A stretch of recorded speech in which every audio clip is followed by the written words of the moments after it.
Au Nigeria, dans le nord du pays qui regorge de ressources, on note une présence accrue d'aéronefs militaires américains. Au moins 5 à 6 avions militaires américains ont atterri au Nigeria.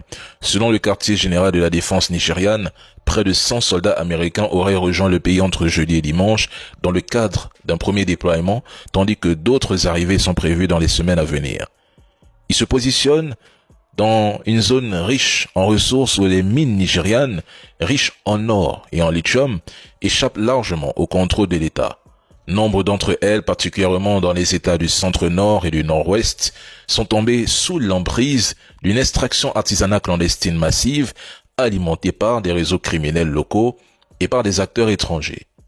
Sans chercher à trop analyser, comprenez qu'officiellement, le Nigeria se transforme en champ de bataille américano-chinois.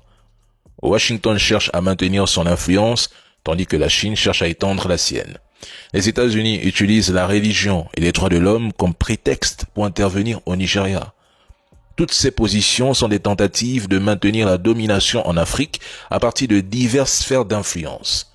En moins de 2 ans, les entreprises chinoises ont investi bien plus de 1,3 milliard de dollars dans les chaînes de valeur minérale essentielles du Nigeria, en particulier le lithium.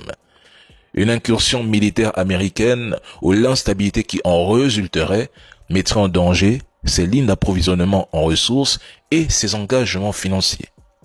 Alors que les Américains ont perdu leur base clé au Niger, que le Nigeria cherche à élargir ses relations commerciales, une évolution vers de nouvelles sphères d'influence qui semblent inquiéter le plus les États-Unis et l'Union européenne.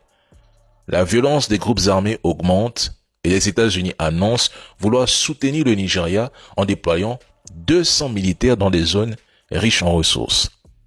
Entre janvier et février 2026, il y a déjà eu plus de 200 pertes civiles liées aux attaques terreau. Près de 200.